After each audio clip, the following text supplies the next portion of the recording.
Good morning. Okay, I need a clicker. Before I get into why you should blow and not suck, I'm going to tell you a little bit about our company. I got into mining in 2016, probably like a lot of you, a couple GPUs, started in the closet, took over a bedroom, took over a basement, then eventually went into a shipping container. And in 2018, I found a digital shovel. We are a leading infrastructure manufacturer for switchgear, modular container solutions, everything else but the miner. We now have 80,000 square foot of manufacturing facility and 67 full-time staff. We originally started cutting apart shipping containers out in a parking lot, probably like many people in this room have. We've now migrated to having a fully vertically integrated manufacturing facility, complete sheet metal shop, forming operations, panel benders. Um, all of our welding operations now are fully robotic as well. We're even moving to the point where our powder coating booth will soon be fully automized and robotic.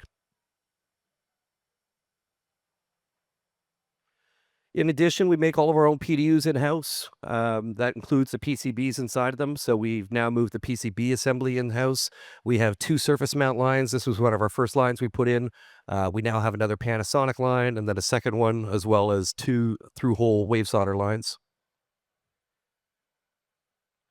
So back onto the topic at hand, blow, don't suck. Most conventional shipping containers, ours included on some of our entry-level lines, would pull cold air in through an intake, whether it be a louver or an awning, and pull the air back out the other side through the miner. The system works. There's nothing wrong with it. We've used it in the past, and we still do on some of our lines. However, with a lot of the new miners that are coming out, the need to overclock, a lot of people wanted something that provided a little bit more ventilation than that. So what we've moved to now, and you're going to see on the floor today, is putting centrifugal fans on our intakes. So we're blowing the air through the miners. That's where the title came from. I had to get something other rather than being boring and saying innovations in mining ventilation. So we have centrifugal fans that go in our intakes. Oh, let's skip into the next slide. Cool. Can I go back? Okay, we'll stick with that one. It's a chart for the fans. We're using a variable drive, it's an EC drive, so it's a variable speed delta motor that allows us to control the speed individually on each one of the fans. Again, you're going to be able to see them on the show floor today. Ask me about them for more details. There's a variety of different advantages to this kind of system. What we've taken and done is we've put individual differential pressure sensors on each awning, as well as a temperature sensor on each awning, which allows me to know exactly what kind of airflow I'm getting, the condition of my filters, whether or not I'm pulling hot air or cold air, which I'm going to get into why that's important more in a second. Help you manage your filters, track whether or not they're starting to get clogged up, or you have some sort of another issue with that particular awning, and as well helps to reduce unintended hot air recirculation. What do I mean by that? Hopefully the video plays. Can you click on the middle of that?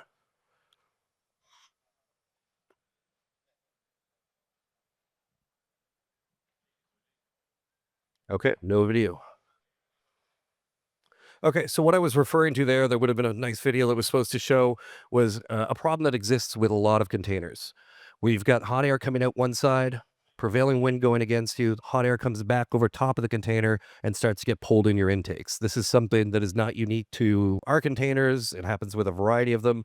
Um, the issue with that, obviously, is you're pulling the hot air back in and you start to go through this vicious cycle. Your container starts to heat up. By having individual sensors on each one of our awnings, it's usually the top section of that intake that's pulling in that hot air. We're able to control that, and if we notice that recirculation cycle is starting to begin, we can lower the speed of that fan and pull the hot air from the lower fans down to help reduce that issue. In addition, we also offer the unit in a double stack configuration, which you can see on the floor over there. The top section of this does not actually have any miners in it. So both sections are connected. It gives us more filter area. It gives us more fans and allows us to push all of that cold air down through the miners and then ventilate the heat up. So there's a louver system that's in between the two rows of containers that then pushes that heat up. That gives us double the ventilation, double the filter capacity, and also further helps to mitigate that recirculation effect of the heat coming back into your container. So, like I said earlier, you have a 100% increase in filter surface area. You have lower air input velocity. You're increasing the amount of air you're getting in, but you're not going in at that really rapid speed that would happen if we decided to put really powerful fans on our exhaust and suck a whole pile of air through a smaller intake surface area. Why is that important? It removes the risk of snow intake. You block off your lower banks. You just still pull air from the top area where you're not going to have a snow drift that's going to go up against your container. It helps to extend the filter life. Obviously, you're doing less filter changes because you have double the surface area for your filters, and reduces pickup of large particulates. So, like cottonwood or when you're in a big dust storm or something like that, you have less air velocity going into that container, and it reduces the risk of them all getting clogged up. So our system is fully integrated, and what I mean by that, everything is controlled centrally by the PDU. So it's talking to the fans, it's talking to the sensor suite, and it's talking to the miners as well. Why is that important? Um, I just said those three things. On to next. It gives us increased options for overclocking. What do I mean by that? At night, let's say you're not even in a situation where traditionally you're going to overclock. You've built your system for the standard capacity on a hot day. You got a hot day, miners are doing 3,700 watts when they're normally supposed to be doing 3,300 watts. But then on the flip side of that, at night, it's dropping down the other way. You've got this added capacity. Having a system that can talk to the miners, talk to the ventilation system, and then talk to the sensor suite, it knows whether or not the system has room to actually go ahead and do that overclock rather than you doing it and realizing my ventilation system can't keep up. And the smart PDU can do that all in real time, depending on the firmware that you have. This is not part of our M300 line, but this will be part of the Gen 3, which is currently on the floor.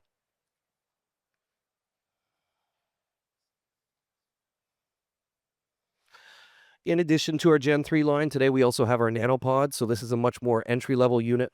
It's up to 120 kilowatts. It'll hold 28 S19 miners. It operates on both single phase and three phase. So this is a unique solution that there's not a lot of options for people that want to start mining on a farm, or they have enough power at their house, or a small industrial unit that doesn't have three phase 415 power. It can be changed in the field. It can operate on 415 as well, but it does operate on single phase. We can do 27 S19 or S21 miners. We can do 24 S21 Pros. And although it has a nameplate capacity of 120 kilowatts, in terms of cooling, you can do 80 kilowatts at 105 Fahrenheit and 100 kilowatts at 100 Fahrenheit.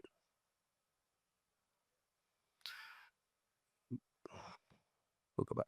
In addition to mining pods, like I mentioned earlier, we also manufacture infrastructure. In fact, last year, infrastructure was one of our largest sellers. So that's switch gears, busway systems, PDUs. In the last 2 years, we've deployed 550 megawatts just of busway systems alone.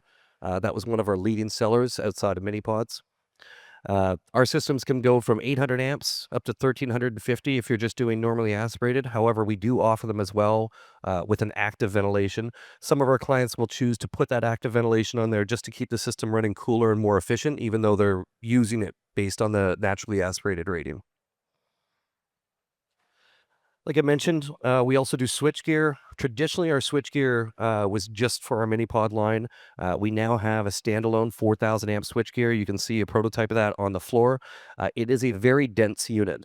The footprint, I believe, is 45 by 65. It'll say in a second here. 100,000 amp short circuit rating. That includes the branch breakers in the unit, so the main breaker and the branch. Has remote open and close options, shunt, and monitoring on the main breaker. and an extremely small footprint, 65 by 45 inches. So the front side has your main ACB, and then on the back side of it's your branch breakers. A lot of solutions on the market, whether it be from Schneider or Siemens or other major switchgear manufacturers, are very large. They're built to be versatile. They're not very application specific to Bitcoin mining.